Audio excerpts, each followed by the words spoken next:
बगी ऑनलाइन, जिसमें आपको कपड़ों वाले ऑनलाइन मिल रहे हैं, धोबी ऑनलाइन है, आपको मोबाइल वाले, हमारा अपना स्टार्टअप है इधर एनआईसी में जो लाला रिपेयर्स के नाम से, जो आपके घर पे आके मोबाइल फोन्स को रिपेयर करते हैं, आपको बाहर जाने की जरूरत नहीं है। तो सारी प्रेजेंस, अगर आपका प्रोडक्ट बेशक आप ऑनलाइन नहीं भी बेच रहे, लेकिन आप उसकी मार्केटिंग अब सारी ऑनलाइन कर, सो कहीं ना कहीं से कनेक्शन जरूर बन जाता है, मार्केटिंग या हो या प्रोडक्ट की सेल्स हो या कस्टमर केयर हो, कहीं ना कहीं से ऑनलाइन बीच में जरूर जुड़ता है। तो उससे लिए आज का सेशन जो है वो वांटेड कि हम आपको लेके आए, because we've seen you grow, we know your story but most of them don't। तो सबसे पहले तो हम स्टार्ट ये करेंगे कि अपना पर्सनल इंट्रो दो कि who is Sajid and what has Sajid been up to before the startup। कि आप, क्योंकि आई नो कि इससे पहले आपने जो काम करते रहे हो वो इससे एसोसिएटेड भी नहीं है दूर दूर तक। तो आई वुड वांट कि आप अपना जैसा बताओ। मेरा नाम साजिद शाह है और बेसिकली स्टार्टअप जो मेरा है वो है 11.pk, जो कि एक ई कॉमर्स प्लेटफॉर्म है। मोस्टली यहाँ से मुख्तलिफ चीज़ें जो है वो बाई की जाती है, पूरे पाकिस्तान में डिलीवरी की जाती है। तो ये हमने स्टार्ट किया था बैक इन 2017 तकरीबन, और 2017 में जब स्टार्ट किया था तो उससे पहले मैं तकरीबन सिंस 2008 एंड 9 में फ्रीलांस प्रोग्रामर हूँ और फ्रीलांस डेवलपमेंट ही करता हूँ। ये जो 11.pk था, ये ऐसा था कि इसमें दो बेसिकली, एक मैं हूँ, नवीद है जो कि साथ को फाउंडर है। नवीद जो है बाय प्रोफेशन वो डिजाइनर और सोशल मीडिया एक्सपर्ट है। तो हुआ ऐसा था कि हम लोग बड़े अरसे से जितने भी दोस्त वगैरह थे, रिश्तेदार थे, वो एक सर्कल होता है लोगों का जहाँ पे वो चाहते हैं कि यार नए आइडियाज डिस्कस करें, उनको बताएं। अगर मुझे किसी चीज पता है तो मैं उनके साथ शेयर करूँ, उनको कोई ऐसी चीज पता है तो वो मेरे साथ शेयर करे। तो हम अपने सर्कल में हमेशा बात करते थे कि यार ये ई कॉमर्स में बहुत ज्यादा पोटेंशियल है और ये पाकिस्तान में बिल्कुल नई मार्केट, नई इंडस्ट्री है और इसके ऊपर काम करना चाहिए। तकरीबन 3-4.5 ये कैंपेन तो हमारी 2012 से ही चलती रही है, मुख्तलिफ ऑन एंड ऑफ दोस्तों को बताते रहे, लेकिन सरप्राइजिंगली वो किसी ने कभी उसकी तरफ ज्यादा ध्यान नहीं दिया। और हम लोगों की जो अपनी जो काम की सूरत हाल थी वो ऐसी थी कि बहुत ही फ्रीलांसर हमेशा ही बिजी होते हैं, उसके पास काम हो या ना हो वो फर्क नहीं होता। तो हम लोग अपनी जो डेवलपमेंट थी, मेरी नवीद की जो डिजाइनिंग थी, उसमें भी बिजी रहते थे, इतना कोई काम वो नहीं मिलता था। फिर ऐसा था कि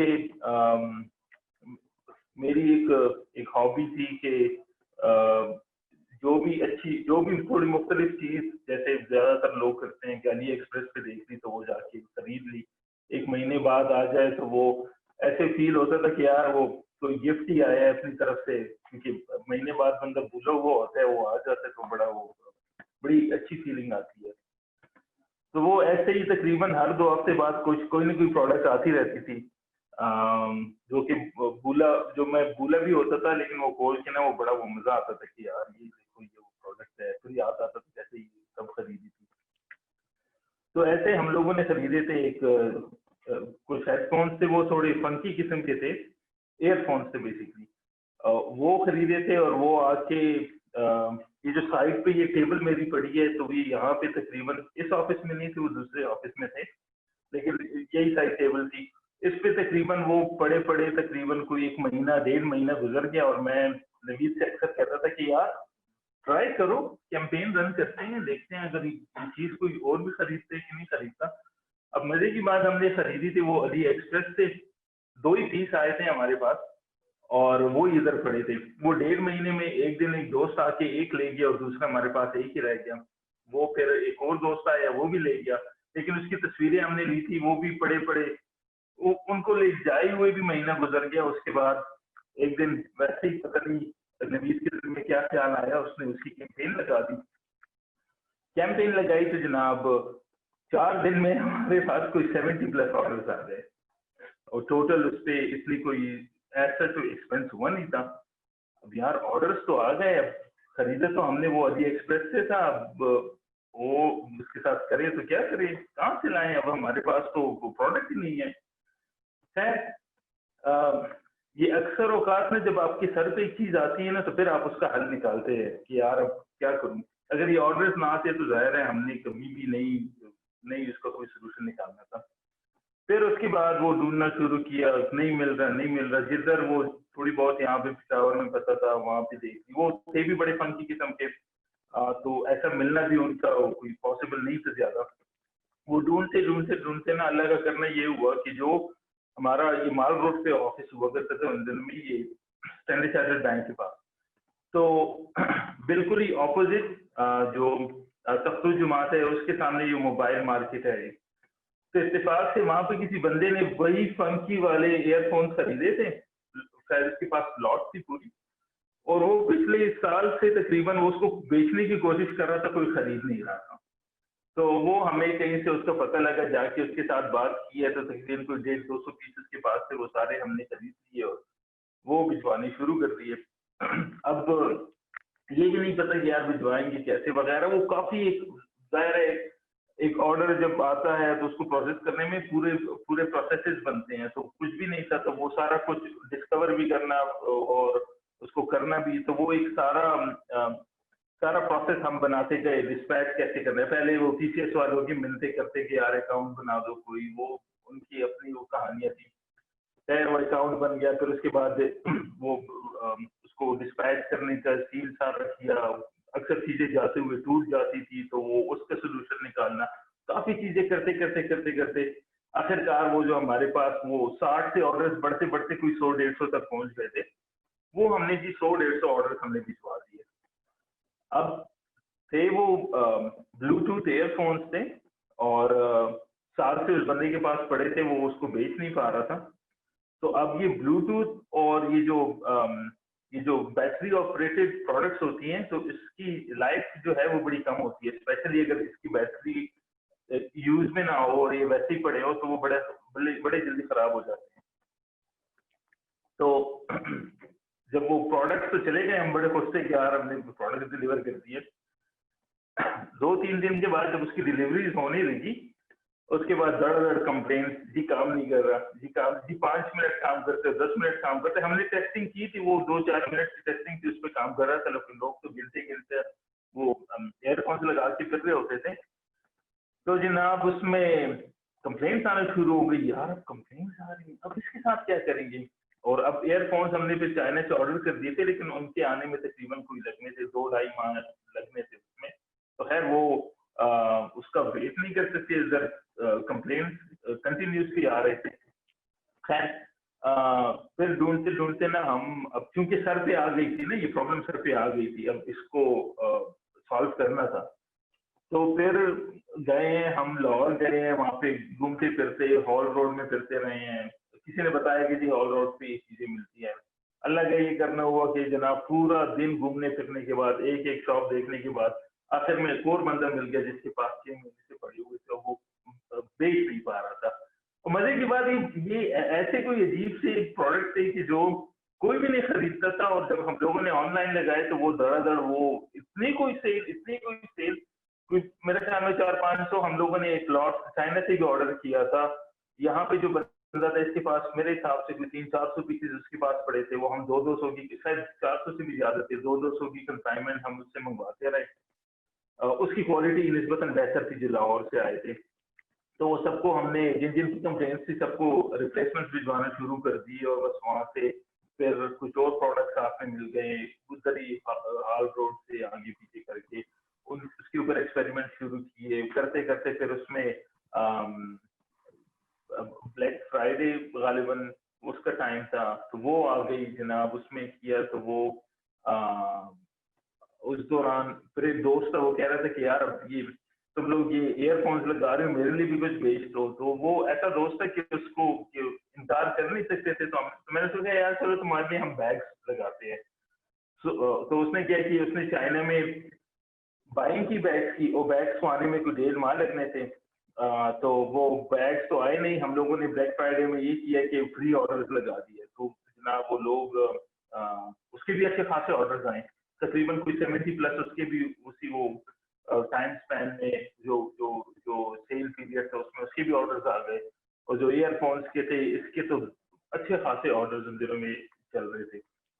तो ये थोड़ा थोड़ा करते करते फिर जाहिर है इसमें काफी ज्यादा प्रोसेसेस थे, तो वो फिर अपने आप को आइडेंटिफाई करते गए, उसको हम सॉल्व करते गए करते गए करते गए, कहीं पे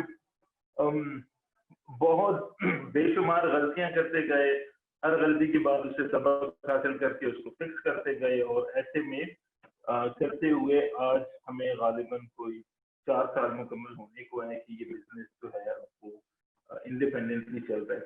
फिर इस दौरान अब ये ये ये जो जब कभी भी कोई काम होता है, इसमें मैं आपसे क्वेश्चन ये पूछूंगा कि जो आपने एक्सपेरिमेंटेशन की थी आपने 11.pk के नाम से ही की थी या फिर इसके टाइम पे आप लोग नहीं एक्सपेरिमेंटेशन नहीं 11 एग्जिस्ट ही नहीं करता था, वो तो हम लोगों ने पता नहीं क्या किया था, रैंडम कोई भी नाम, जैसे एयरफोन्स डॉट पीके का नाम हो गया, हम सोच रहे थे यार हम ईयरफोन्स बेच रहे हैं, तो वो एयरफोन्स डॉट पीके का हम लोगों ने सेटअप कर दिया। फिर वो जो बैक के जो दोस्त कह रहा था कि यार नहीं मेरे लिए बैक कर दो, फिर वो बैक ऑफ भी हो गया, फिर उसी को हमने कंटिन्यू किया।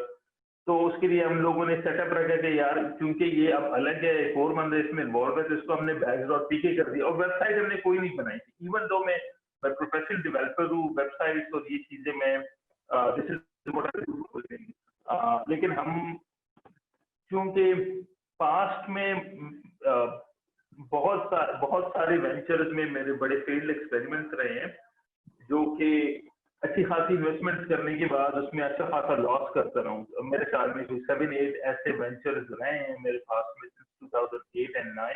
लाइक इवन यूनिवर्सिटी टाइम से मेरी कोशिश होती थी कि यार कहीं पे भी कुछ ना कुछ वो जहन में कुछ आ वो मेरे एक दोस्त है वो कहता है कि यार ये जहन ना ये फाउंटेन है, इसमें से हर टाइम कोई ना कोई आइडिया बरसता रहता है। तो जब कभी भी ऐसा कोई आइडिया निकलता था तो हम फौरन उसको इम्प्लीमेंट करते थे। तो ये जो मेरा फ्रीलांसिंग का काम है ये भी एक ऐसे एक्सपेरिमेंट से ही शुरू हुआ था। तो उसी उसी एक्सपेरिमेंट का ये इवेंचुअली ये भी रिजल्ट हुआ। तो एक 11.pk उस टाइम एग्जिस्ट नहीं करती थी। ईयरफोन्स हो गया, बैग्स हो गया, फिर एक और दोस्त था उसको मैं फेवर करना चाहता था, तो उसके लिए हम लोगों ने पावर बैंक के प्रोडक्ट सेटअप किए, तो उसको हम लोगों ने बिल्कुल सेपरेट एक्सेसरीज में डाल दिया। तो वो अब ये सेपरेट बिजनेसेस मैनेज कर रहे हैं, ईयरफोन्स मैनेज कर रहे हैं, बैग्स मैनेज कर रहे हैं, पावर बैंक्स कर रहे हैं।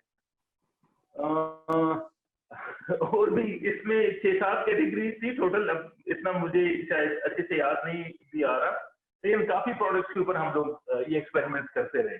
साजिद अब ये सारा आपने कंसोलिडेट करके एक बना दिया या भी आप लोग सेपरेटली करते? बिकॉज मुझे 2 महीने पहले तक bags.pk के अलग से इंस्टाग्राम पे एड्स आते थे 2 महीने तक, अब मुझे अभी याद नहीं है। उसके भी जो था आपका ये हेडफोन ना ईयरफोन्स वाले करने। अच्छा, ये असल में ऐसा हुआ है कि ये टेक्निकली सब अंडर 11.pk है इस वक्त, क्योंकि जाहिर है जब कभी भी हम लोग फेसबुक के ऊपर ये मुख्तलिफ पेजेस को मैनेज करते थे तो हर एक के ऊपर इन्वेस्टमेंट होती थी, हम लोगों की मार्केटिंग बजट जो होता था वो एलोकेट होता था, तो हर पेज की अपनी एक वर्थ बन गई थी। लेट्स से सबसे ज्यादा हमारे जो कि सबसे ज्यादा जो हमारे पास लोग हैं वो शायद बैग्स.pk के ऊपर थे, उसमें बहुत बड़ी ट्रैफिक आनी शुरू हो गई थी। तो मेरे ख्याल में कोई 1.5 लाख प्लस तो उसके सिर्फ वो फॉलोवर्स है, लाइक्स वगैरह है, वो है, तो ये बहुत बड़ी एसेट बन गई थी, तो इसको हम लोग लूज नहीं करना चाहते थे। इसी तरीके से जो बाकी के हम लोगों की जो थे वो ईयरफोन्स वगैरह उस पर भी तकरीबन कुछ 70,000 प्लस के हमारे वो लाइक्स वगैरह आ गए थे। तो ये इस एसेट्स को हम लोग लूज नहीं करना चाहते थे, लेकिन फिर एक फायदा ये हुआ कि फेसबुक आपको ये ऑप्शन देता है कि जब कभी आप ट्रैफिक को डायरेक्ट करते हो अपने पेज से अपनी वेबसाइट के ऊपर, तो वो जो टेक्नोलॉजी यूज करते हैं जिसको उन्होंने नाम दिया है पिक्सल का, तो पिक्सल आप इंटीग्रेट कर देते हो, तो ये सारे पेजेस अंडर 11 काम करते हैं। तो हमें एक फायदा सॉर्ट ऑफ ये हुआ कि मल्टीपल चैनल से हमारे पास ट्रैफिक आने लगी, प्लस जो हम लोगों की जो अपनी ऑडियंस वहां की है उनको भी हम किसी न किसी तरीके से एंगेज रखते रहे। तो ये टेक्निकली ये सब अंडर 11.pk है, लेकिन चूंकि वो एक ऐसा एसेट है कि जो हमें बड़ी अच्छी सेल देते हैं, तो इस वजह से हम उसको मेंटेन रखते हैं। अच्छा, और एक जो मुझे सवाल हमेशा मैं आपसे पहले भी करता रहा हूँ, why 11, why not 12, why not 13, why not 27? ये नाम की सिलेक्शन किधर से दिमाग में आई थी? क्योंकि बैग्स डॉट पी के बिल्कुल प्लेन मुंह पे आपने डाल दिया पहले, फिर उसके बाद आपने कहा हेडफोन्स डॉट पी के या एयरफोन्स डॉट पी के, फिर आपने कह दिया 11 हाँ डॉट हाँ, पी के। तो मतलब नाम के बारे में आपने क्या सोचा था? क्या स्ट्रेटेजी थी या कोई स्ट्रेटेजी नहीं थी? श्योर। नाम एक्चुअली सबसे बड़ी तो हम लोगों की एक सोच ये थी कि यार नाम बड़ा सिंपल होना चाहिए कि जो जहन में रहे, वो बंदा भूले नहीं। इन योर वो फेस हो। बड़े वो बड़े वो फैंसी किस्म के नाम थे, लेकिन वो हमें खुद याद करने में मसला होता था, तो अगले बंदे को क्या याद रहते थे। लेकिन साथ में दूसरी एक एक आइडियोलॉजी है बड़ी स्टार्ट से, जो छोटे मोटे हम लोग काम करते हैं, उसमें ये है कि हमेशा हम लोग बिलीव करते हैं कि यार एक बंदा अकेले ठीक है काफी कुछ कर सकता है, लेकिन वो बहुत कुछ नहीं कर सकता। तो इसके लिए हमेशा अगर आपने कोई बड़ी चीज करनी है, तो आपके लिए बड़ी इंपॉर्टेंट चीज है आपकी आपकी टीम का बनना। तो रादर देन कि एक बंदा हीरोइकली हर एक काम करता रहे कि यार मैं ये भी कर सकता हूँ, वो भी कर सकता हूँ, वो भी कर सकता हूँ, अगर हमारे पास जब कभी भी टीम्स और सिस्टम्स इन प्लेस हो, तो ये बहुत सारे लोगों का काम जो है वो अच्छे तरीके से ये परफॉर्म कर देते हैं। तो ये एक आइडियोलॉजी रही है हमारी बड़ी स्टार्ट से। तो जो 11 है बेसिकली ये कॉम्बिनेशन होती है वन और वन की, और ये अमूमन सिनर्जी के लिहाज से ये बड़ा 11 का वर्ड जो है ये यूज किया जाता है। तो जो हमारी मेन जो टीम वर्क की आइडियोलॉजी है, उसकी बेस पे हम लोगों ने इसका नाम जो है ये 11 चूज किया। तो फॉर्चुनेटली उस टाइम 11 अवेलेबल अवेलेबल भी भी नहीं। था, तो जी। अच्छा, मतलब बड़ी डीप थॉट थी। मैं कहा वैसे ही आपने कहा बस 11 रख लेते नहीं हैं, नहीं, कोई 11 बड़ा की खास नहीं। स्टोरी थी। 11 का हम लोगों ने बड़ा वो मेरे ख्याल में हमें कोई 1.5 माह लगा था ये सिर्फ नाम फाइनल करने में। ठीक है। अच्छा, अब इस पे मैं इंटरेस्टिंग स्टोरी की तरफ आता हूँ। आई स्टिल रिमेम्बर कि जब आप एनआईसी पहली दफा आए थे, तो आपके साथ आपके को जी जी। फाउंडर भी थे, और आपने आके मुझे एक प्रॉब्लम स्टेटमेंट बताई थी। आपने कहा जी प्रॉब्लम स्टेटमेंट हमारी है कि हम बिजनेस कर रहे हैं, महीने का हाँ 1 मिलियन जी। का रेवेन्यू करते हैं, और हाँ जी। मजा नहीं आ रहा। 1 मिलियन से ऊपर नहीं जा सकते और 1 मिलियन से नीचे भी नहीं जाते, और फंस गया हम ऐसा इसमें। ही है। प्रॉब्लम स्टेटमेंट आपकी मुझे बिल्कुल याद है, आपने आके मेरे से ये डिस्कस की थी। अब यही मुझे ये प्रॉब्लम बताएं थी कि वो हमारी। प्रॉब्लम स्टेटमेंट जो थी वो प्रॉब्लम क्यों थी, 1 मिलियन पे क्यों फंसे हुए थे? और फिर 1 मिलियन से आप, जो मुझे लास्ट आपके फिगर्स याद है, तो 4.5 million on average, 4 million, 4.5 million average पे आप चल रहे थे। ऐसा ही। तो ये पहला ये कि जो प्रॉब्लम स्टेटमेंट थी वो क्यों थी, कि 1 मिलियन पे क्यों फंस गए थे, और फिर 4.5 मिलियन या 4 मिलियन तक आने तक वो कैसे हुआ? जर्नी में क्या आपको नजर आया कि क्या चैलेंजेस क्या थे उसमें? Sure sure sure. ये सारे स्टार्टअप्स हैं, तो मैं ये बहुत दर्जनों मरतबा मैंने ये कहा है कि यार ये जो ये मैं इस वजह से नहीं कह रहा कि ये फरहाद यहाँ पे है या ये खावर भाई यहाँ पे मौजूद है। ये मैं अ, आप लोगों की गैर मौजूदगी में भी ये बहुत मतलब मैंने कहा है। वो ये है कि अम, जो एनआईसी में जो जब हम लोग थे, मैं उसकी तरफ भी आता हूँ, प्रॉब्लम की तरफ भी, लेकिन उससे पहले ये बताना जरूरी है।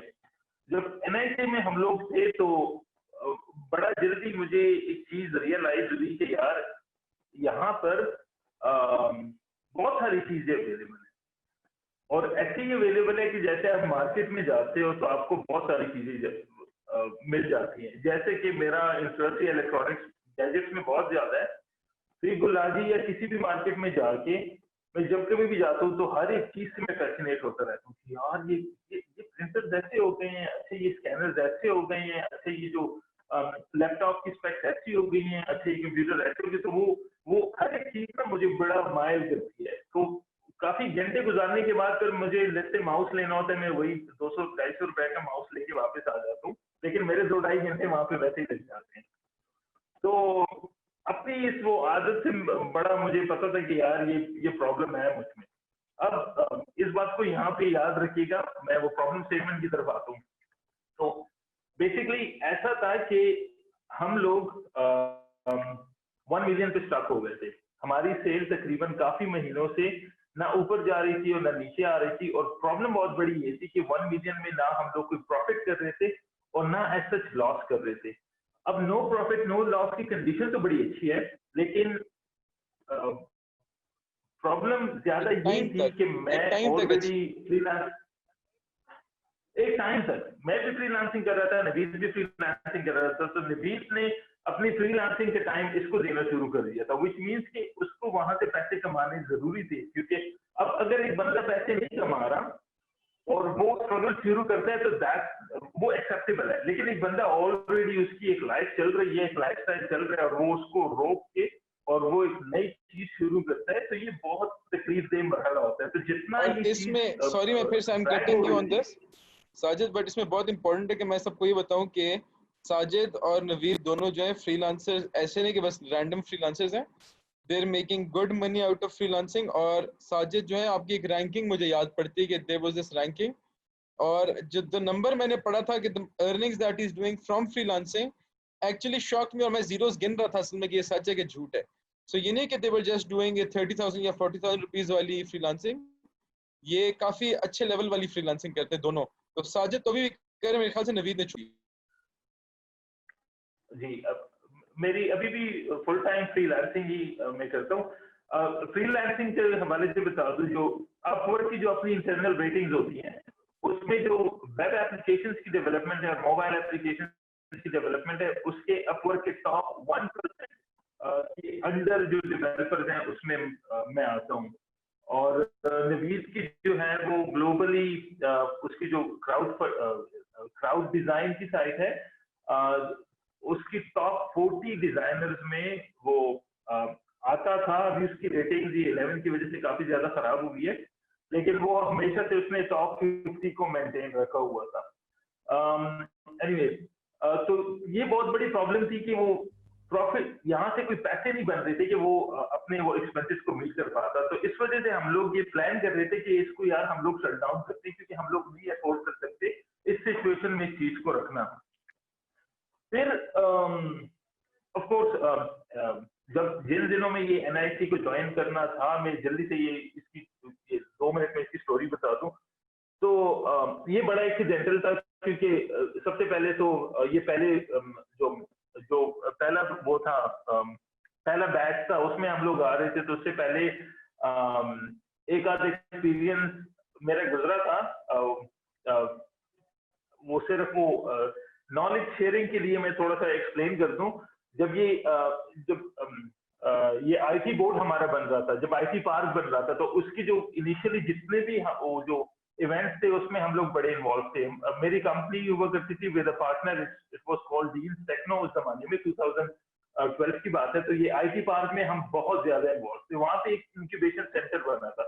उस इंक्यूबेशन सेंटर में ये था कि सारे वो सिफारशी इकट्ठे हुए थे, 10,000 रुपए उनको मंथली मिलते थे, और कोई और सीन नहीं था। बस यही था कि बस वो वहां पे जाके बैठ के, और ज्यादातर लोग बैठ के वो कैप्चा इमेजेस की एंट्री किया करते थे। तो ये वहां की सूरत है थी। तो ये मेरा माइंड सेट था इंक्यूबेशन के हवाले से। तो जब वो एनआईसी का आया, तो मैंने कहा यार इसके लिए अप्लाई कर देते हैं, चलो जो हमारे साथ एक दो लड़के काम करते हैं, हो सके तो उनकी सैलरी इन पे डाल देंगे, तो चलो हमारे पास ये तो कुछ बचत होगी और निकल पड़ेंगे। तो to be very frank, very honestly, ये मेरे माइंड में था। तो हम लोगों ने अप्लाई किया, वो शॉर्ट लिस्ट हुए, पहली मरतबा वहां पर आए। तो जब आना हुआ, तो अब मेरा सारा ज्यादातर वास्ता ये आईटी पार्क और जो जो जो दूरसेल की पेरेंट कंपनी है, तो उनके साथ ज्यादातर वास्ता पड़ा था। तो जब मैं वहां पे आया तो एक बंदा एंटर हुआ, बड़ा स्मार्ट था, हैंडसम था। वो आके वो सबसे मिलने लगा। मैंने कहा यार ये पता नहीं कोई इंटर्न ही इन्होंने हायर की है, बस वैसे ही सबके साथ लोग दर्शक लगा रहे हैं। तो वो हम लोग जो रूम में गए जहाँ पे ये सारा सेशन होना था, तो जनाब वहाँ पे वही साहब आके सामने खड़े हो गए। वो थोड़ा सा अपना इंट्रोडक्शन देने लगे। तो उन्होंने बताया कि जी मैं डायरेक्टर हूँ यहाँ का। तो मुर्तजा जैदी साहब थे जी वो। तो मैं बड़ा शौक हुआ यार कि ये डायरेक्टर बंदा, ये आपके एक एक बंदे के साथ मिल रहा है। वहां पे हम लोग की सिचुएशन ये होती थी कि जब कभी हमारे पैसे फंसते थे, तो हमें यार मिलते तरले करने पड़ते थे, अक्सर हमें कुछ ना कुछ मतलब वो किसी न किसी तरीके से वो पैसे निकालने के लिए ना ये डायरेक्टर्स के हमें वो यार बड़ा वो ऑड सीन हुआ करता था। उनसे पैसे निकालना इम्पॉसिबल होता, 6-6 महीने 7-7 महीने तक हम लोग के पैसे स्टक रहते थे। तो खैर ये बड़ा वो शॉकिंग था मेरे लिए कि यार ये बंदा इतना फ्रैंकली हर बंदे के पास जाके 2-4 बातें करने के बाद यहाँ पे आया है, तो चलो ये बड़ा वो जबरदस्त है। फिर उसके बाद वो सारा इंट्रो शुरू हुआ, सारा उन्होंने बताया, तो जब वो सारा सेशन खत्म हुआ डे 0 वाला, तो मैं ऑनेस्टली में 1-2 मिनट के लिए बड़ा शॉक था कि यार ये तो मैं कुछ और समझ रहा था, ये कुछ और सीन चल रहा है। एनीवे वो सेशंस फिर हमारे शुरू हुए। तो जब सेशन शुरू हुए तो ये एनआईसी में जितने भी नए स्टार्टअप्स हैं, मैं अपने दोस्तों को भी यही बताता था कि यार यहाँ पे ना वो ग्लैमरस बहुत ज्यादा है। आप मतलब वो इतनी वो मजे मजे की लोगों के स्टार्टअप्स देखो, लोगों की बातें देखो, सब कुछ देखो ना, वो बड़ा बहुत ज्यादा बहुत जबरदस्त है। उसके बाद जब अपने काम को देखो, बंदे कहते यार मैं क्या कर रहा हूँ, लोग क्या कर रहे हैं, मैं तो कोई जर्की मार रहा हूँ, पता नहीं क्या कर रहा हूँ। तो फिर इसके साथ जो मुख्तलिफ लेक्चर जो मुख्तलिफ सेशन हमारे होते रहे, मुख्तलिफ इंस्ट्रक्टर्स आते रहे, मुख्तलिफ मेंटोर्स आते रहे वगैरह वगैरह, तो वहां से मैंने रियलाइज किया कि यार यहाँ पे ना ये लोग हमें बहुत सारी चीजों के बारे में बता रहे हो जो बहुत प्रोडक्टिव है, बहुत अच्छी है। लेकिन जरूरी नहीं है कि यार अगर ये मुझे 100 चीजें बताएं, वो 100 की 100 चीजें मेरे लिए अहम हो, ये जरूरी नहीं है। वो 100 की 100 चीजें शायद जिंदगी के किसी पार्ट में मेरे बिजनेस के लिए इंपॉर्टेंट हो सकती है, लेकिन शायद इस वक्त नहीं। तो इस वक्त मुझे जो प्रॉब्लम है, मैंने उसका सोल्यूशन निकालना है, और वो कैसे निकालना है, वो मेरी प्रॉब्लम है, तो वो मुझे फाइंड आउट करना है। तो एक सेशन ये जरूरी नहीं है कि हर किसी के लिए ये ट्रू हो, हर बंदे का अपना ही वो हो सकता है। हम लोगों ने एक सेशन रखा मुर्तजा के साथ। लिटरली वो कॉरिडोर में वो फिर रहे थे, तो उनके साथ हम लोगों ने वॉक की और 1-2 बातें की। हमारी 1-2 प्रॉब्लम्स थी, उनके साथ डिस्कस की। उन्होंने कहा यार मेरा ख्याल है कि अगर मेरा बिजनेस है तो मैं ऐसे करता, दैट्स इट। वो चले गए। वो उस चीज को हम लोगों ने बड़ा वो उसके ऊपर सोचते रहे। फिर जो हमारे जो मेंटोर थे मसूद साहब, तो उनके साथ हमारे तकरीबन कोई 4-5 डिफरेंट सेशंस हुए, और उसमें हम लोग यही बात करते रहे कि यार हम 10 जो 1 मिलियन की सीलिंग है, ये हम लोग नहीं क्रॉस कर पा रहे। तो बहुत ज्यादा डिस्कशंस के बाद ना एक दिन उन्होंने हमसे ये कहा कि यार तुम लोग अपना मार्केटिंग बजट क्यों नहीं बढ़ाते हो। अब हमारे ख्याल में मार्केटिंग बजट हमारा बहुत ज्यादा था ऑलरेडी। लाइक उस टाइम पे हम मेरे ख्याल में कुछ 2-2.5 लाख रुपए की हम लोग मार्केट, शायद 3 लाख तक की हम लोग मंथली मार्केटिंग करते थे। तो यार एक छोटे से स्टार्टअप के लिए 3 लाख बहुत बड़ी रकम है कि वो हर महीने मार्केटिंग के ऊपर लगा रहे हैं। खैर उन्होंने ये बात की और हमने नहीं मानी। मैं क्या यार ये मार्केटिंग अब कैसे बढ़ा सकते हो, ये तो पॉसिबल नहीं है, ये आप मतलब चलो इसको ना इग्नोर कर दो। एक वीक इग्नोर की, दूसरे वीक इग्नोर की, तीसरे वीक फिर हमें थे यार तुम लोगों को प्रॉब्लम क्या है, तुम लोग मार्केटिंग एक एक्सपेरिमेंट है ना, एक हफ्ते के लिए कर लो, देखो रिजल्ट आता है कि नहीं आता। तो तो तकरीबन उस टाइम में फिर हम लोगों ने जाके 2-4 दिन और इस पे सोचने के बाद अगले वीक फिर उनके साथ मीटिंग होनी थी। तो हमने कहा यार चलो एक्सपेरिमेंट करते हैं, ये मार्केटिंग बजट जो है इसको 10% बढ़ाते हैं। अब 3 लाख से ऑलरेडी हो रहे थे, इसको हम लोग 3,30,000 करते हैं। तो ये हमने जिंदगी में पहली मर्तबा हम इस चीज को, अब देखिए बिजनेस में आज ये मैं बात कर रहा हूँ कि बड़ी आसानी के साथ कर रहा हूँ कि यार वो हमने 10% बढ़ा दिया, लेकिन बिजनेस में 5,000 चीजें होती हैं कि जो आप उसको देख रहे होते हो, अक्सर काफी चीजें आप मिस कर जाते हो। तो ये मार्केटिंग को बढ़ाना, ये हम हमेशा से मिस करते थे। तो हम लोगों ने इसको ना 10% बढ़ा दिया। जब 10% बढ़ाया, पीछे से हम लोग की जो 1 मिलियन की सेल थी वो जनाब कोई 12-12.5 लाख क्रॉस कर गई। यार ये क्या हो गया, ये तो मतलब बड़ा आसान काम है, इसको बढ़ाते जाओ, ये साथ में बढ़ती जाएगी। तो वो रिलेशन थोड़ा सा जो है वो हम लोग डिस्कवर कर पाए कि यार अच्छा ये करेंगे तो ऐसा होगा। ये रमजान का टाइम था, तो हम लोगों ने रमजान में ये सीन शुरू किया था। तो इतने में ईद आ गई, और ईद में हम लोगों ने शायद जो मार्केटिंग बजट था वो कोई 1.5 टाइम्स कर दिया था, मतलब कि 4.5-5 लाख तक हम लोगों ने भिजवा दिया था। तो ईद में हम लोग बाकी चीजों में बिजी थे, इतना ज्यादा वो कैंपेन की तरफ ध्यान नहीं दे रहे थे। तो 5 लाख के बजट में जब हम लोग ईद से फारिग हुए, तो हम लोगों के पास तकरीबन बैकलॉग में 2 दिन में हमारे पास बैकलॉग में कुछ 400 प्लस ऑर्डर्स थे, जो कि फिर ऑफिस रिज्यूम होते हुए 600 क्रॉस कर गए थे। तो इतने बड़े ऑर्डर्स हम लोगों ने कभी नहीं प्रोसेस किए थे। 600 ऑर्डर्स का मतलब ये है कि 600 ऑर्डर्स हम लोग पूरे महीने में प्रोसेस करते थे। और अगर ये आपके पास 4 दिन 5 दिन में इतने ऑर्डर्स आ जाए, इसका मतलब है कि 1 महीने का काम आप लोगों ने एक वीकेंड के ऊपर करना है। तो ये बड़ा वो एक शॉकिंग चेंज आया था हमारे लिए। तो जनाब उसको फिर हम लोगों ने प्रोसेस करना शुरू कर दिया। उन्हीं दिनों में ये हमारे वो क्लासेस, ये जो सेशन था फाउंडर, ये फाउंडर इंस्टीट्यूट का, हाँ जी, फाउंडर इंस्टीट्यूट का हम लोगों का सेशन वो करता नवीद कैमरा शाह है, वो कहते यार तुम मेरी बात ही तुम भी करते जाओ, ठीक है, मैंने ये कहना है। तो फाउंडर इंस्टीट्यूट का हम लोगों का सेशन था, तो वो सेशन हम लोगों ने मिस किया। तो मैंने मसूद साहब को और मुर्तजा साहब को ईमेल की कि भाईजान वो हम लोगों ने सेशन तो मिस कर दिया, लेकिन प्रॉब्लम ये है कि हमारे पास इतने ऑर्डर है कि हमने सारा काम रोक दिया और सारे बैठ के पैकिंग कर रहे हैं, डिस्पैचिंग कर रहे हैं, प्रोडक्ट्स ला रहे हैं, सप्लायर के साथ लगे हुए, तो हम वो अपने ऑपरेशंस को ना स्ट्रीमलाइन कर रहे हैं, हमें समझ नहीं आ रही। तो खैर वो करते हुए वो ऑर्डर्स फिर हमारे चले गए। अब ऑर्डर्स, अब हमारे ध्यान में ये था कि यार ऑर्डर्स बढ़ जाना सारी प्रॉब्लम्स का सोल्यूशन है। तो वो एक्चुअल में ऑर्डर्स का बढ़ जाना सारे प्रॉब्लम्स की शुरुआत थी। वो कैसे शुरुआत थी? एक जगह पर आप लेट से महीने में 500 ऑर्डर्स प्रोसेस कर रहे हो, वहीं पे फिर आप जनाब एक हफ्ते के 500-600 ऑर्डर्स प्रोसेस करने लगो, तो वो आपकी ना लिटरली एक सारा ऑफिस आपका खराब हो जाता है।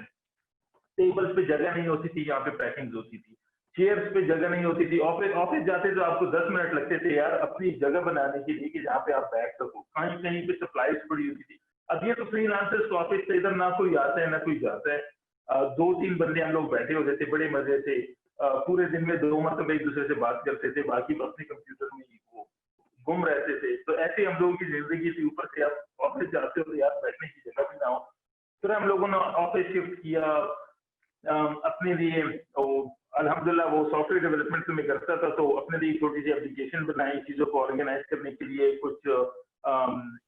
कुछ सप्लायर्स के साथ सिस्टम सेटअप किए, कुछ ऑर्डर्स को इन प्लेस किया, मजीद हायरिंग की। करते करते करते हम एक ऐसे स्टेज पर पहुंचे कि हमारे पास तकरीबन कोई 16-17 टोटल स्टाफ की हम लोग की स्ट्रेंथ पहुंच गई थी। जब एनआईसी ज्वाइन कर रहे तो हम 3 बंदे थे टोटल, 4 बंदे थे। और फिर उस पॉइंट पे 16-17 बंदे हो गए थे। ऑफिस नया ले लिया था, एक बहुत बड़ा वेयर हाउस बना दिया था, और करते करते हम लोगों की एवरेज जो है उस जमाने में रेवेन्यू वो चला गया था 5 मिलियन हम लोग पर मंथ हिट करने लगे थे। तो ये एक पेज था कि जो हम लोगों ने देखा। फिर उसके बाद एक डाउनफॉल आया। Do you want me to continue with the downfall? उसमें क्या हुआ था? बताएं ताकि सबको पता चले कि हमेशा गुड्डी उड़ती नहीं रहती। ऐसा ही है। तो जनाब डाउनफॉल ऐसे आया कि अगर आप क्योंकि माशाल्लाह सारी स्टार्टअप्स हैं तो सारे समझ सकते हैं कि यार अगर एक बिजनेस में आपका 5 मिलियन का रेवेन्यू पर मंथ बन रहा है, तो it easily makes over 60 million an year worth of revenue आपका बनता है।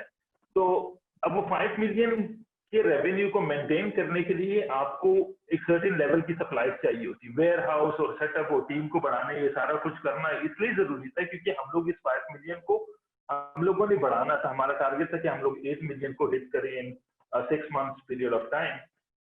तो ये पिछले साल की बात है।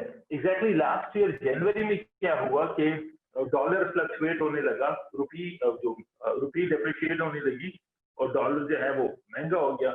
तो वो ऐसा कोई महंगा हुआ कि जनाब 130 से वो होते होते होते होते वो तकरीबन कोई 160 हिट कर गया with in like span of 6 weeks और सो। तब उसमें प्रॉब्लम ये थी कि स्ट्रेट अवे आपकी मार्केटिंग कॉस्ट जो है वो स्काई रॉकेट कर जाती है, क्योंकि अमूमन आप पेमेंट डॉलर्स में करते हो, अगर पीकेआर में भी करते हो तो वो बेसिकली इफेक्ट्स उसके डॉलर्स में बनते हैं। तो अब प्रॉब्लम ये हो गई कि बाइंग पावर भी लोगों की कम होने लगी स्ट्रेट अवे। जो हम लोग जो 5 मिलियन के रेवेन्यू के लिए हमें 3 मंथ का स्टॉक लेना होता था, तो हमें एटलीस्ट तकरीबन कोई हमारी जो टोटल हम लोगों ने बाइंग की थी वो तकरीबन कोई 12 मिलियन प्लस की थी, जो कि सामान आना था और आया नहीं था। ये सारे दिसंबर में हम लोगों ने बाइंग की थी, क्योंकि जनवरी में चाइना क्लोज हो जाता है, जनवरी के एंड में तो फरवरी में छुट्टी होती है, तो हम अफोर्ड नहीं कर सकते थे। हम चाहते थे कि हमें फरवरी के मिड तक हमारे पास सारा सामान आ जाए। तो ऑलरेडी हमारे पास कोई 1.5 महीने का स्टॉक मौजूद था, ऊपर से हम लोगों ने 12 मिलियन की बाइंग कर दी, वो ज्यादातर क्रेडिट पे चल रहा है। और ये हमारा प्लान था कि यार बेस्ड ऑन हमारे जो नंबर्स हैं, हम 3 मंथ्स में ये सारा का सारा स्टॉक हम निकाल देंगे, आइडियली हम लोग 2.5 महीने में निकाल देंगे, ठीक है। तो ये बड़ी वो कैलकुलेटेड हम लोगों की सिचुएशन थी। और जनाब जो ये डॉलर का सीन हुआ, तो जनाब जो हमारे पास मौजूदा स्टॉक था उस दिन में, उसकी सेल जो है वो स्ट्रेट अवे यहाँ से ना वो बॉटम हिट करने लगी, बिल्कुल उसकी सेल रुक गई थी। हमारा जो कि जनवरी की जो हम लोगों की सेल थी वो गिरते गिरते 2 मिलियन पर आ गई। अब 2 मिलियन की सेल तो बहुत ज्यादा है, लेकिन 5 मिलियन से 2 मिलियन पे आना, आप तकरीबन कोई 60% लॉस कर गए। तो 60% लॉस को कवर करना वो बड़ा इम्पॉसिबल है। और फरवरी में जाते ही हम लोगों के रेवेन्यू जो है वो हिट कर गया 1.5 मिलियन। तो 1.5 मिलियन के तो मतलब ये है कि जो 5 मिलियन की हम लोग की जो सेल होती थी, वो अब हम लोग 4 महीने में करेंगे। तो 4 महीने में करेंगे, इसका मतलब है कि पीछे हम लोग जो जो 12 मिलियन का सामान आ रहा है, वो तकरीबन लेट्स एज्यूम बड़ी वो रफ से फिगर में दे रहा हूँ, जो 12 मिलियन का सामान आ रहा है, तो अगर हम लोग इसको सेल करेंगे तो 20 मिलियन प्लस तो इसने रेवेन्यू जनरेट कर देना है। तो इसका मतलब यह है कि 20 मिलियन के रेवेन्यू जनरेट करना, कि जो हम लोग का 4 मंथ का प्लान था जनाब, वो होगा तकरीबन कोई 2 साल में मुकम्मल। तो ये एक और मजे की बात, सिचुएशन जो है वो बिगड़ती गई। डॉलर जो है वो 138 पे गया, 140 पे गया, 145 पे गया, 150 पे गया। अब जो हम लोगों ने जो बाइंग की थी वो तो युआन में होती है, तो वो जनाब जो कॉस्ट ऑफ बाइंग है हमारी वो बढ़ती गई, जो सेल है हमारी वो डाउन होती गई, मार्केटिंग कॉस्ट है वो अप होती गई। तो तकरीबन जितने भी जो मार्केट की जो फैक्टर्स हैं वो सारी हमारे अगेंस्ट थे। तो वहां से हम लोगों ने ये रियलाइज किया कि भाई यार, अब जिस सिचुएशन में हम लोग फंसे हैं, इससे निकलने का बेहतर हल ये है कि सेल को हम लोग किसी तरीके से चलाते जाएं और अपना जो लॉस है उसको बेरेबल हद तक हम लोग ला सके। तो मुझे याद है लास्ट ईयर ऑन एवरेज जो हम लोग एक ऑर्डर प्रोसेस करते थे, तो उसमें हम लोग का कोई 250 प्लस रुपीज का लॉस होता था। पर ऑर्डर प्रोसेसिंग के 250 रुपए हम लोग लॉस करते गए, करते करते करते करते करते वो लॉस हम लोग तकरीबन कोई 100 रुपीज के आसपास ले आए। और फिर इवेंचुअली इतना हुआ कि डेट ये सारा लॉस हमें कवर करते हुए, नॉट लॉस कवर करते हुए, सारी टेंशन से निकलते हुए हमें तकरीबन कोई 15 मंथ्स लगी, 15 to 16 मंथ्स लगे। तो इस साल तकरीबन कोई जनवरी एक्चुअली इस साल नहीं, तकरीबन लास्ट ईयर अक्टूबर ऑनवर्ड्स फिर हम लोगों को जो है वो सिचुएशन ऐसी हुई कि हमें फिर पैसे इंजेक्ट करने की जरूरत नहीं थी।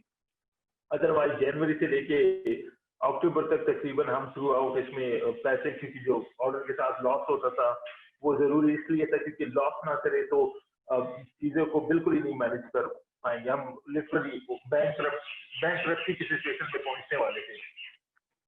तो करते करते आज की सिचुएशन हम लोगों की ये है कि हम सिर्फ इतना ही क्रेडिट हमारे ऊपर है, जो हम लोगों ने क्रेडिट से जो हम लोगों की बाइंग की है, कि जितनी हमारी एक वीक की सेल होती है, मतलब लिटरली हम लोग इस वक्त 0 क्रेडिट के ऊपर रन कर रहे हैं। अदर जो कि रनिंग हमारा जो आइटम्स है तो इस पे है। तो हम लोग एक उस पे पहुंच गए थे कि जहाँ पे 5 मिलियन की सेल थी, फिर वो करते करते करते अपने लॉसेस को कवर करने के बाद आज भी अच्छे खासे हम लोग की इन्वेस्टमेंट इसमें इन हो गई थी। बट इवेंचुअली अभी ऐसा है कि हम लोग मेरे ख्याल में ये जून है, तो ये लास्ट मंथ मई से हम लोग फिर से प्रॉफिट बनाना शुरू कर गए हैं। तो ये तकरीबन कोई हमें प्रॉफिट बनाते हुए 2 महीने हो गए हैं।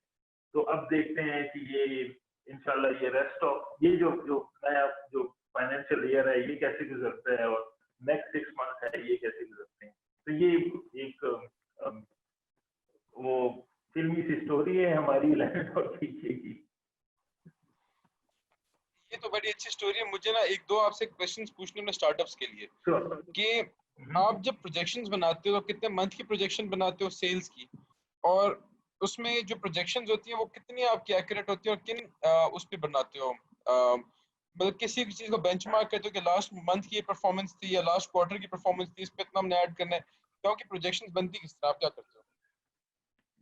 देखिए, जब चीजें हम लोगों की उस पे थी कि जब हम लोगों का जो ग्राफ था वो ऐसे ऊपर की तरफ बन रहा था, तो तब हम लोग हर वीक की बेस के ऊपर हम लोग नेक्स्ट वीक की प्रोजेक्शन किया करते थे, क्योंकि वो एक मार्केट ऐसी चल रही थी कि जिसमें हम मंथ का वेट नहीं कर सकते थे। स्टार्टअप के लिए फायदा ये है कि वो अपनी जो प्रोजेक्शन है उसको बड़ा जल्दी मॉडिफाई कर सकता है बेस्ड ऑन वो सिचुएशन को देख के। हम हमारा एक रफ आइडिया होता था कि यार 3 मंथ्स में आइडियली हम लोग ये करना चाहते हैं, तो 3 मंथ्स रफली हमारे पास, हमें कोई 12 वीक दे देता था, तो फिर 12 वीक में इंस्टेड ऑफ पूरी महीने की प्लानिंग करने के हम वीक की प्लानिंग करते थे। तो वीक की प्लानिंग में ये फायदा होता था कि यार वो हम बड़े वो तलवार लटकती रहती थी, क्योंकि वीक गुजरता तो लिटरली दिनों की, वो 7 दिन है जिसमें अगर एक छुट्टी 2 छुट्टियां निकाल दो तो 5 दिन है, तो वो उसमें आप वो बड़ा तेज काम कर रहे हो।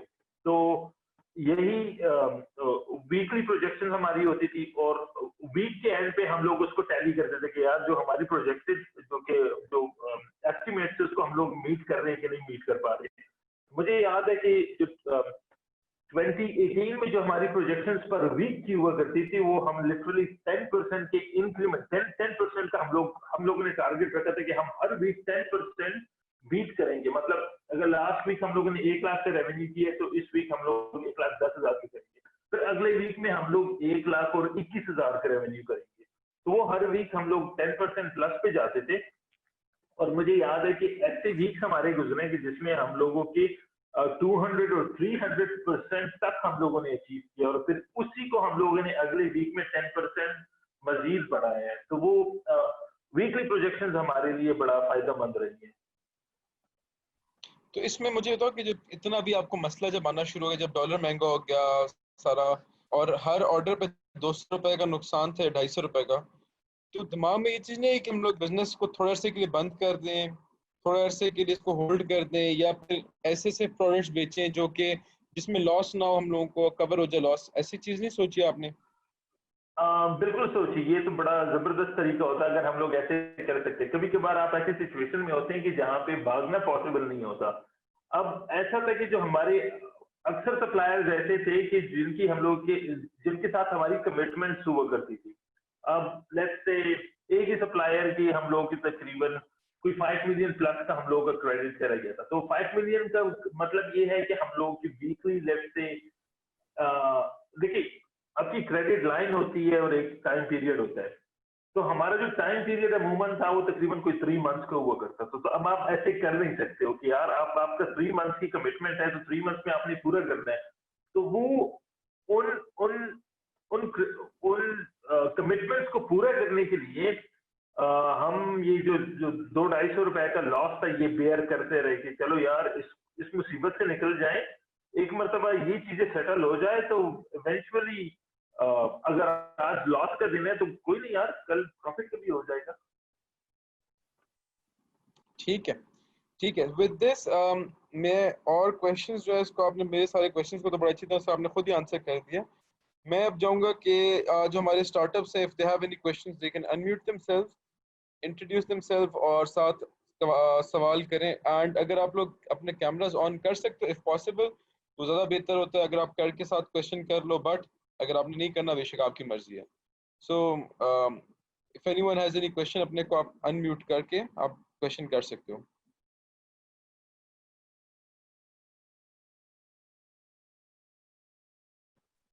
क्या किसी का क्वेश्चन नहीं है, ये या फिर सब अनम्यूट नहीं कर ये सकते, ये मुझे ये मैसेज कर दें। ये ये, ये सबने मेरा पिक्चर्स तो नहीं लगाई कि मतलब पिक्चर लगा के बस चले गए हैं नहीं नहीं सब? नहीं नहीं, अनवर ने अपने अस्सलाम को वालेकुम। अनम्यूट कर दिया। जी अस्सलाम वालेकुम।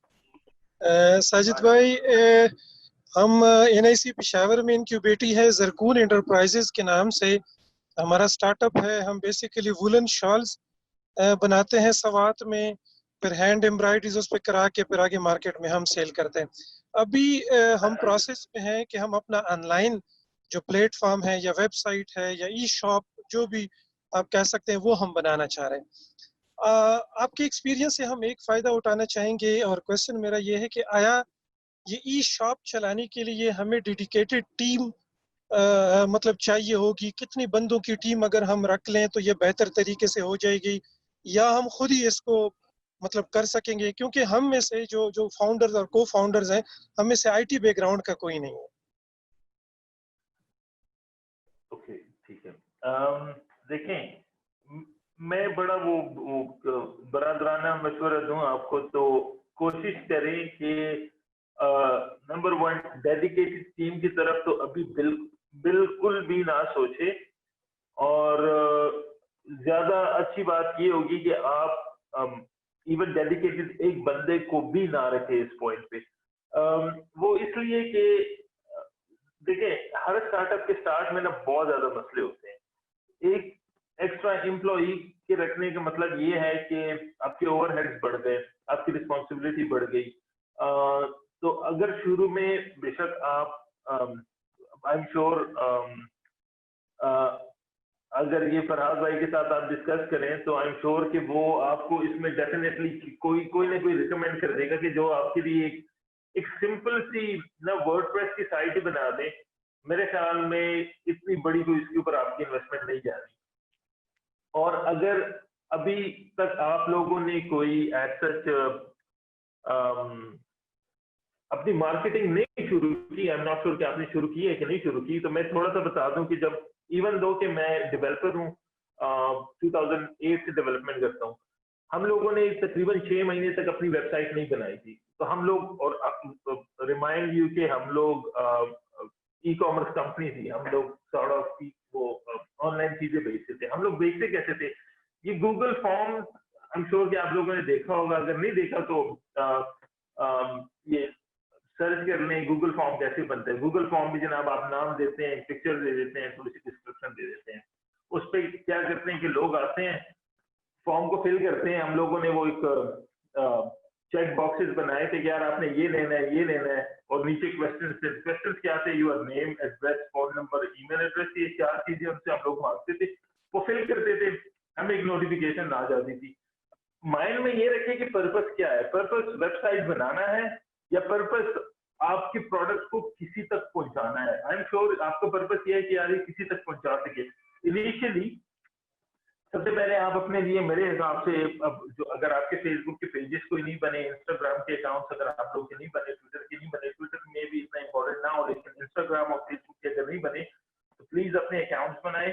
अपनी प्रोडक्ट बाइंग के लिए एक छोटा सा फॉर्म बना दे कि जहाँ पे आपकी 2-4 प्रोडक्ट्स को बंदा वहां से सिलेक्ट कर सके और फॉर्म सबमिट करके आपको भिजवा दे। एक हफ्ते के लिए आप ये कैंपेन रन करें।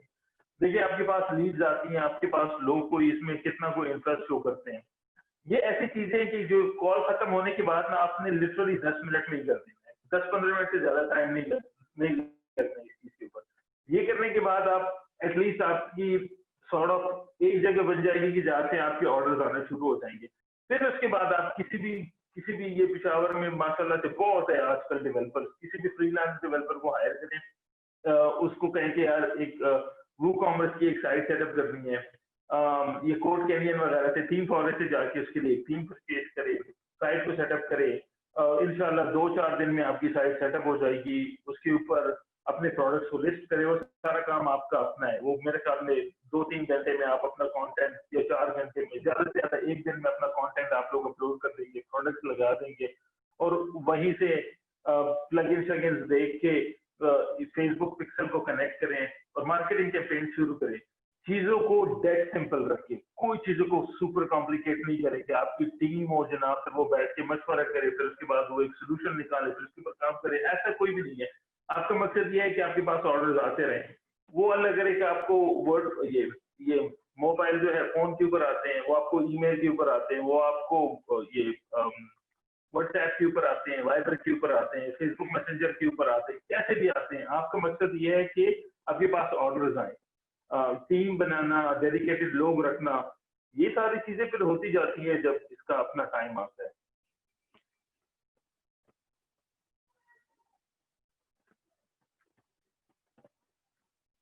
Anyone? अच्छा जी, Sidrak, I think Sidrak wanted to ask a question. Yes. अस्सलाम वालेकुम। Sidrak.com हमारा वेबसाइट है। हम एक ई कॉमर्स प्लेटफॉर्म है, 16 to 18 मंथ्स हमें हो गए हैं कि हमने स्टार्ट लिया है।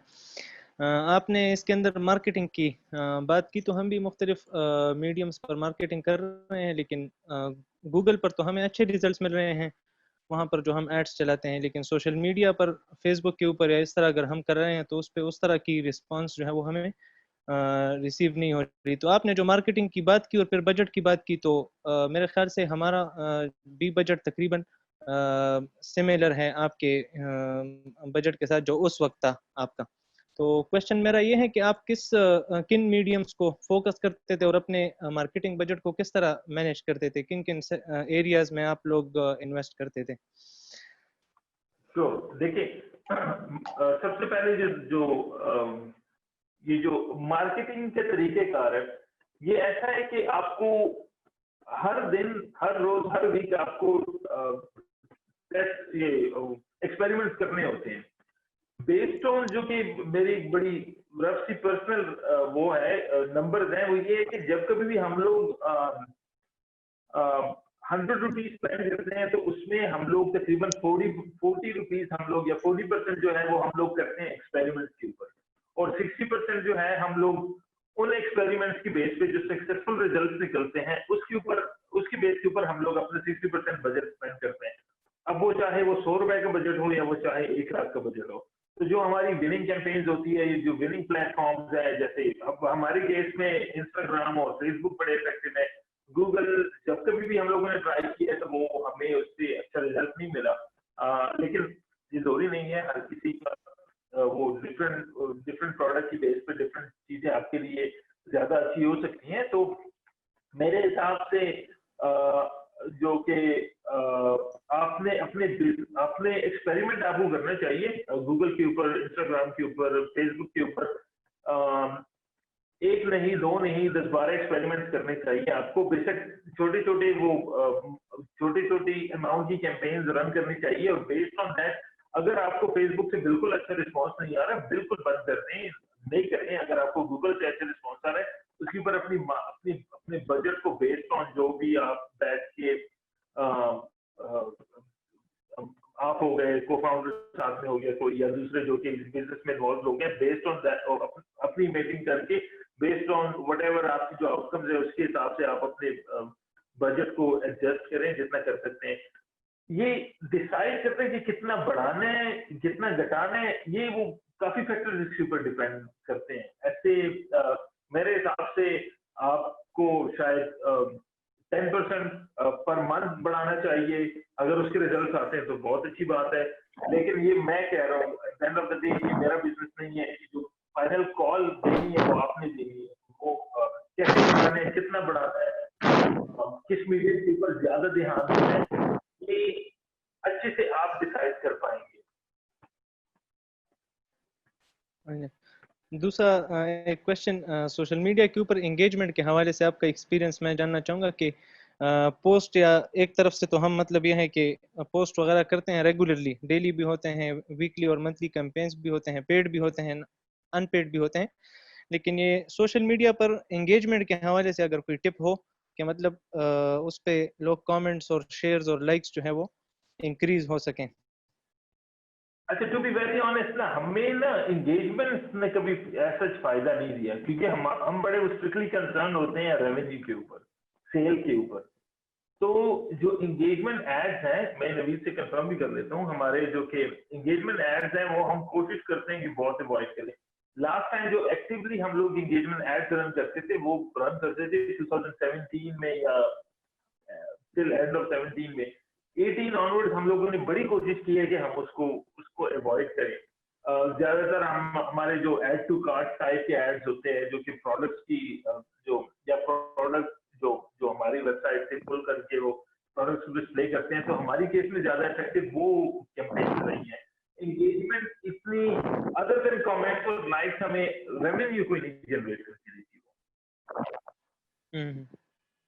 अच्छा, और आखिरी क्वेश्चन मार्केटिंग के हवाले से ये है कि फिजिकल मार्केटिंग आपने कभी ट्राई की है, मतलब किसी यूनिवर्सिटी के अंदर, एग्जीबिशन के अंदर, या किसी एक्सपो के अंदर एज अ स्टॉल और लाइक प्रेजेंटेशन और समथिंग लाइक दैट? हम लोगों ने कुछ स्टॉल्स लगाए थे, कुछ यूनिवर्सिटीज में हम लोगों ने लगाए थे, उसमें हम लोगों ने वाउचर्स भी दिए थे, लेकिन इतना वो बेस्ड ऑन की जो again based on the numbers वो हमें बहुत ज्यादा इफेक्टिव नहीं लगा, तो फिर हम लोगों ने कंटिन्यू नहीं किया। देखें, आपको ये भी चीज देखनी है ना कि आपको और आपकी जो ऑर्डर्स है वो ज्यादा किधर से आ रहे हैं। अब मेरे एक्सपीरियंस के मुताबिक ज्यादातर ऑर्डर जो हमारे जो जो मेजर 3 जो मेट्रोपॉलिटन सिटीज हैं, जो बड़ी हम लोग की सिटीज है, ज्यादातर वहां से आते हैं। तो उसमें फॉर्चुनेटली एंड अनफॉर्चुनेटली, क्योंकि हम लोग फिर बैठे पिशावर में हैं और पिशावर की जो टोटल हम लोगों के पास ऑर्डर्स आते हैं तो उसकी परसेंटेज बहुत ही कम है। तो इस वजह से हम लोग फिर कोशिश करते हैं कि सिर्फ उन एरियाज को टारगेट करें जहाँ पे हमारे कस्टमर्स हैं, जहाँ से हमें वो टेस्टेड और वो कंफर्म हमें पता है कि यार वहाँ से हमें रिजल्ट अच्छे आने वाले हैं, तो फिर हम उस तरफ ज्यादा ध्यान देते हैं। मेरे हिसाब से हमारे जो सबसे ज्यादा रेवेन्यू मेरे हिसाब से और तकरीबन हर बिजनेस के हिसाब से जो कि ई कॉमर्स इंडस्ट्री में है, जो आपके 75% प्लस ऑर्डर्स हैं वो आते हैं कराची, लाहौर, इस्लामाबाद से। बाकी शायद 80% भी क्रॉस कर जाए, शायद 81, 82, 80 लेस देन 85%। बाकी पूरे पाकिस्तान से आपके 10-12%, 14% ऑर्डर्स आते हैं, इंक्लूडिंग पिशावर और जितने आपके जहन में शहर आ सकते हैं अदर देन ये 3 शहर जो है। फरहाद भी अगर परमिशन है तो 2 और क्वेश्चंस हैं ये डेवलपमेंट और रिलेवेंट है, जितने सवाल पूछे आप। जी। दूसरा एक क्वेश्चन जो है प्रोडक्ट्स के हवाले से है कि आप लोग चाइना के जो प्रोडक्ट्स हैं वो जो आप लोग इम्पोर्ट, मेरे ख्याल से मैंने जिस तरह आपका स्टोर विजिट किया था तो उसमें चाइना से इम्पोर्टेड प्रोडक्ट ज़्यादा आप लोगों ने फोकस किए हैं ना जी। तो आप लोगों ने मतलब ये है कि रिस्क लिया था जिस तरह नॉर्मली ट्रेडिशनली बिजनेस में होता है कि लोग रिस्क लेकर क्वांटिटी मंगवा लेते हैं और उसके बाद फिर बैठ जाते हैं कि ऑर्डर्स आएंगे या नहीं, कि नहीं आप लोगों ने स्टार्ट लोकल? नहीं, हम लोग क्या करते थे, हम लोग पहले चाइना से ना सैंपल मंगवाते थे, फिर हम जितने भी प्रोडक्ट हम लोग सेल करते हैं तो ये प्रोसेस से गुजारते हैं। ऐसा नहीं है कि यार कोई भी प्रोडक्ट उठा के हम लोग लगा दे, या कोई भी चीजें हम लोग खरीद के हम लोगों ने लगा दी।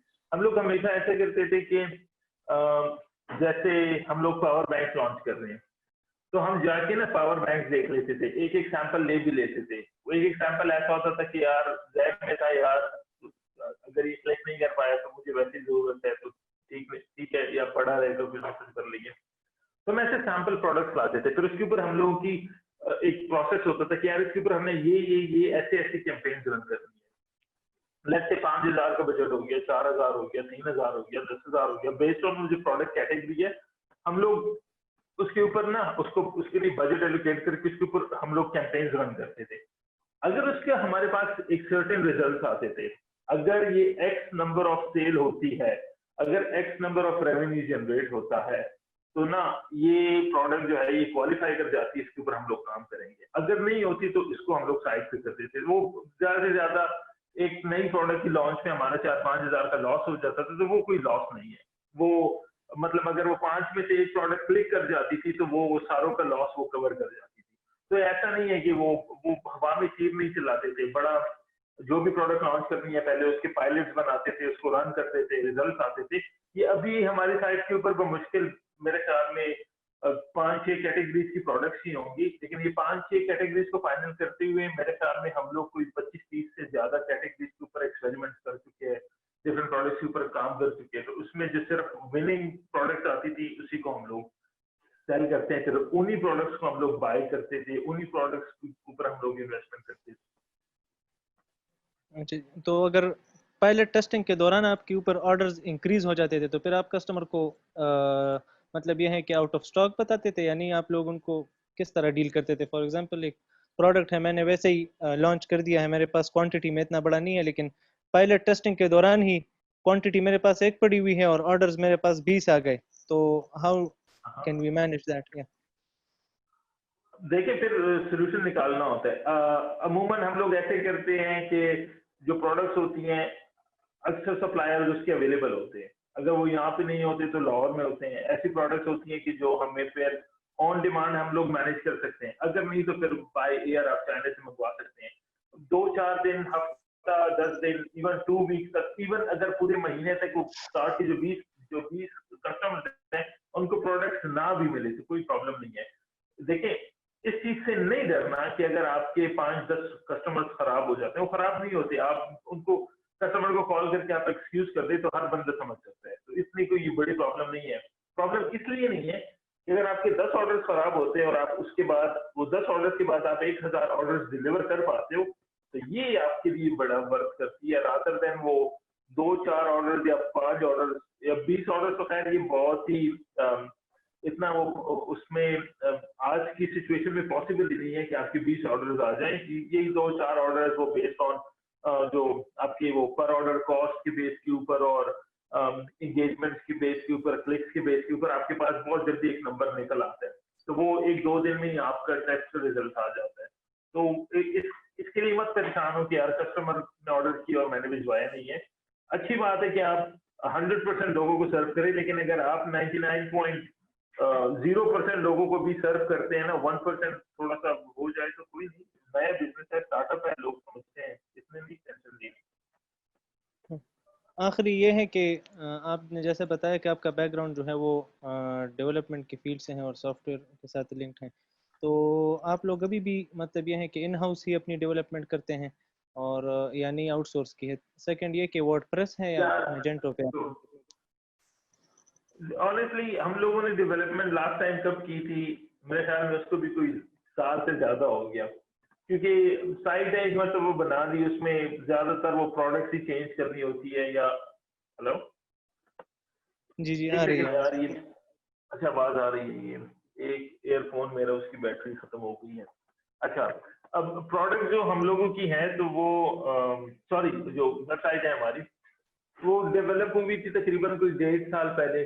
उसके बाद थोड़ी बहुत उसमें अपडेट्स हुई हैं, कोई इतना ज्यादा कुछ हुआ नहीं है, जैसी थी तकरीबन वैसी चल रही है। जो हमारी एक अपना इंटरनल सिस्टम यूज करते हैं चीजों को प्रोसेस करने के लिए, वो हम लोग 2-3 महीने बाद थोड़ा बहुत अपडेट कर देते थे, इतना ज्यादा कोई काम नहीं है। टू बी वेरी ऑनेस्ट, अगर मैं कहूँ कि पिछले ना 1.5 साल में इन टर्म्स ऑफ डेवलपमेंट मैंने 20 घंटे भी काम नहीं किया अपनी साइट के ऊपर या जो हमारा इंटरनल सिस्टम है इसके ऊपर, तो शायद ये गलत नहीं होगा। तो इतना काम नहीं होता, आप कौन सा कोई वो बड़ा कोई सुपर कॉम्प्लिकेटेड किस्म का सॉफ्टवेयर बना रहे हैं। और जो प्लेटफॉर्म अभी भी हम लोग यूज कर रहे हैं वो वर्डप्रेस यूज हो रहा है, और इससे हम लोग मेरे ख्याल में अच्छा खासा ट्रैफिक हम लोग मैनेज कर चुके हैं, अच्छे खासे जो ऑर्डर्स हैं हम लोग मैनेज कर चुके हैं, कोई कंप्लेन नहीं है, कोई इशू नहीं है। Thank you so much for your time ji, बहुत शुक्रिया, हेल्पफुल था हमारे लिए। No problem. इसके अलावा भी कोई क्वेश्चन हो, फील फ्री, आप कांटेक्ट नंबर ले सकते हैं, फील फ्री, जब कभी भी आपको कोई इशू हो, सोशल मीडिया के हवाले से कोई भी क्वेश्चन हो तो नवीद से बिल्कुल पूछ सकते हैं। और जनरली हमें बड़ी खुशी होती है यार, अगर किसी को कोई फायदा हो जाए तो अच्छी बात है। नवीद से हम लोग 1-on-1 सेशंस करवाएंगे जिसमें नवीद सबको ना मार्केटिंग की वजह से सिखा सके कि एड की स्पेंड कैसे करते हैं, टारगेट कैसे करना है। अगर नवीद के पास टाइम हो तो we can do something like that. तो क्यों नहीं। अंसाब जी आप सवाल पूछो। जी अस्सलाम वालेकुम साजिद, हमारी एक कंपनी से हम डिफरेंट सॉल्यूशन प्रोवाइड करते हैं, कोई भी लोकल प्रॉब्लम हो या ग्लोबल प्रॉब्लम। जैसे आजकल ये कोरोना के हालात चल रहे थे तो इसमें हमने walk sanitising walk through gate launch किया और इसको हमने मोस्टली फेसबुक पे थ्रू किया, लेकिन फेसबुक हमें इस तरह रिस्पॉन्स नहीं, हमने 2-3 ऐड में एक से रिस्पॉन्स नहीं आया, हमने एक्स पे चला है, हमने दरा पे इसको किया है, डिफरेंट वेबसाइट पे हमने इसको किया, लेकिन कुछ अच्छा सा रिस्पॉन्स नहीं आ रहा। तो उसके लिए स्ट्रेटजी अपनी जाए, उसको वेबसाइट पे ला जाए, गूगल एड से जाए, या किस चीज के बेस्ट रहेगा, हम करके सॉल्यूशन निकल रहा। सिंपली ये है कि हमारा प्रोडक्ट है के नाम, ये 12 वोल्ट की पावर मशीन है।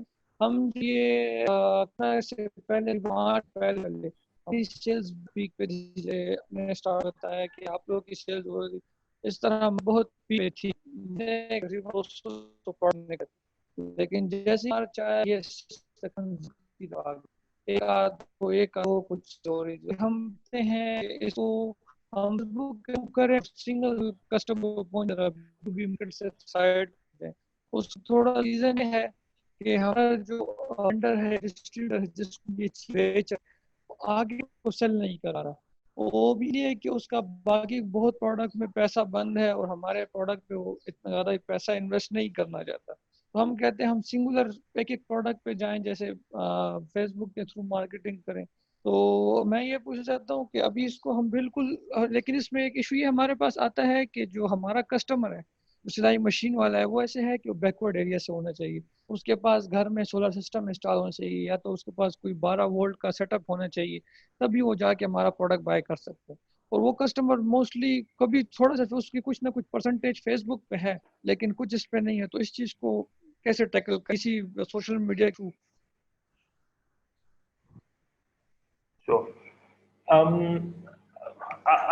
आपका ये सिलाई मशीन के अलावा दूसरा आपने क्या बताया कि क्या क्या प्रोडक्ट है एग्जैक्टली? 16 स्यू के नाम से हमारा प्रोडक्ट है। ये 12 वोल्ट की डीसी सोलर पावर्ड मशीन है। ये सिलाई अच्छा, मशीन अच्छा। होती है, इसके साथ साइड पे मोटर लगती है, लेकिन ये 12 वोल्ट। ये इसकी प्रोडक्शन आप लोग खुद कर रहे हैं कि ये जी हम ये खुद प्रोडक्ट तैयार कर रहे हैं। अच्छा। इसकी तकरीबन ये पर प्रोडक्ट की क्या रिटेल प्राइस है, कितनी की आप सेल करते हैं?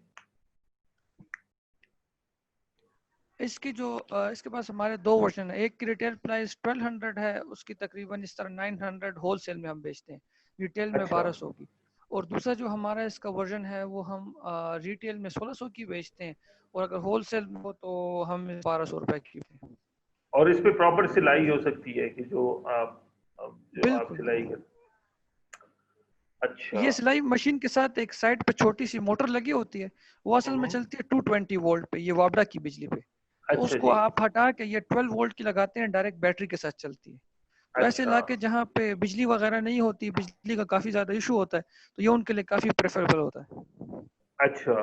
तो अभी आप लोग जो जो मल्टीपल कैंपेन्स रन की है तो उसमें से इफेक्टिव कौन सा ये गूगल ज्यादा इफेक्टिव रहा है कि फेसबुक रहा है? किसी कोई भी इफेक्ट या कोई भी इफेक्टिव नहीं रहा?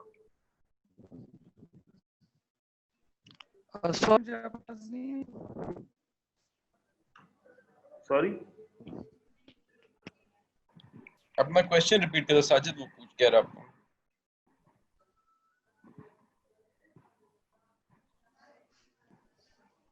Sajid if you could repeat your question आपसे पूछे थे।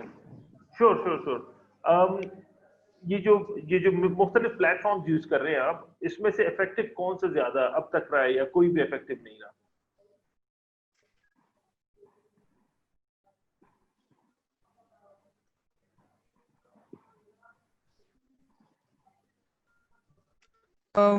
इशू है अंसब आपका ना शायद इंटरनेट का कोई इशू है जिसकी वजह से आपकी आवाज ठीक नहीं आती, आपकी आवाज बहुत कट रही है।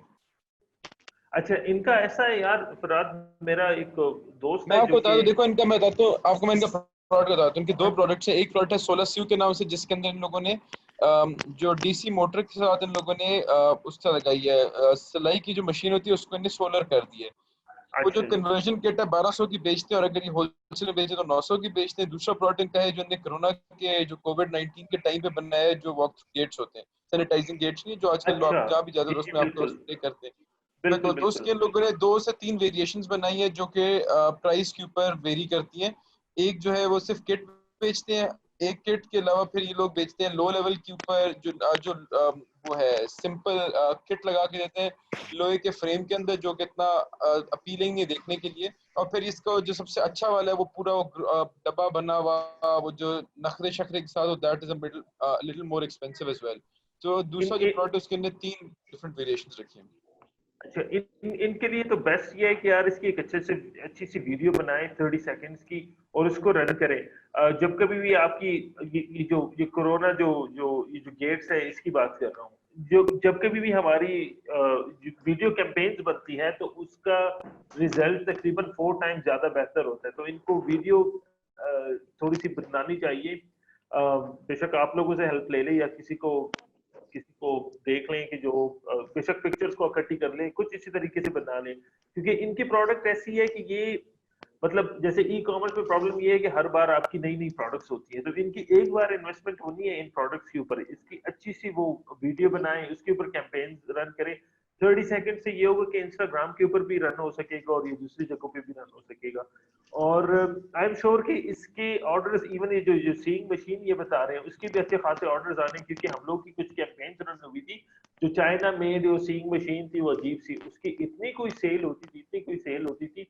तो ये सिर्फ बैकवर्ड एरियाज को टारगेट ना करें, ये जो जो इवन जो मेट्रोपॉलिटन सिटीज है हमारी उसको भी टारगेट करें, तो उसमें भी इसके रिजल्ट्स आ सकते हैं। लेकिन इनको थोड़ा सा इन्वेस्टमेंट करनी चाहिए ये इसके ऊपर, ये वीडियो बनाने के ऊपर। और अगला ये कि मेरा एक दोस्त है, ये दोस्ती जो फाउंडेशन के नाम से, वो लोग ये सीइंग मशीन्स और ये सोलर के ऊपर काफी काम करते हैं। वो ये चीजें अक्सर डोनेट करते हैं जो मुख्तलिफ लोगों को। तो अगर आप कहें तो मैं उनसे पूछ लेता हूँ, इनको उनके साथ कनेक्ट करवा लेता हूँ। अगर यू नेवर नो, अगर कोई पॉसिबिलिटी हुई, मेरे ख्याल में ये काफी अच्छा प्रोडक्ट है। ऐसे लोगों को डोनेट करते हैं कि जो सिलाई वगैरह जानते हो लेकिन उनके पास इतना वो अफोर्ड नहीं कर सकते हो कि कोई काम करे। इवन उन्होंने अपना थोड़ा सा सेंटर भी बनाया हुआ है कि जहाँ पे आके वो लोग ये काम करते हैं। तो मे बी अगर यू नेवर नो कि अगर वो कोई इंटरेस्ट शो करे इस प्रोडक्ट में। बिल्कुल सर, साजिद भाई आप हमें उनसे कनेक्ट करा दें, हम उनके साथ भी डिस्कस कर लेंगे। Sure, thank you much. ठीक है, anyone else who has a question जो कि आप पूछना चाहें? So I think there are no more questions, और इसके साथ Sajid would like to thank you कि आपने you took out time. And साथ साथ what I was doing was मैंने अपना कैमरा बंद करके मैं 11.pk की वेबसाइट देख रहा था, कितनी अपडेट कर रहे हो आजकल और कितनी नहीं कर रहे हो। Seems like it's stuck at the same moment जो साल पहले थी। आजकल कोई इतनी खास डिजाइन में मुझे फर्क नजर नहीं आ रहा, बट ये कि प्रोडक्ट्स में मुझे कुछ कम नजर आए इस दफा। पहले वाले प्रोडक्ट्स जितने प्रोडक्ट्स नहीं है, लगता है कम प्रोडक्ट्स पे आजकल फोकस कर रहे हो। हाँ, प्रोडक्ट्स आज तकरीबन 2 महीने से, बल्कि 4 महीने से हम लोगों ने ओवरऑल सेल को रिड्यूस किया, और बेस्ड ऑन इवन कि हम लोगों ने सेल को रिड्यूस किया, हम अभी वो प्रॉफिटेबिलिटी की तरफ चले गए हैं। तो होपिंग कि इसको हम लोग ऐसे अभी जिस सिचुएशन में है 2 महीने के लिए इसको मेंटेन करके फिर इंशाल्लाह इसको फिर से हम लोगों ने अपनी चीजों को कोशिश करनी है कि फिर वो पुराने दिनों से की तरफ लेके जाए या प्रॉब्ली उससे भी बेहतर बना सके। इंशाल्लाह। चलो, we'll have a separate discussion on this. Sure. But thank you very much for taking out time, और इंशाल्लाह we'll keep you हमारे स्टार्टअप के साथ more linked with our startups so that you can help them out अगर उनको कहीं पे कोई इश्यूज आते हैं, challenges कोई आते हैं।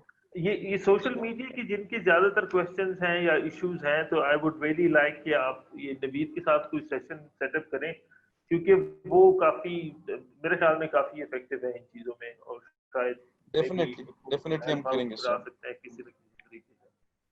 लेकिन for that Naveed has to be on camera, तो देख लो।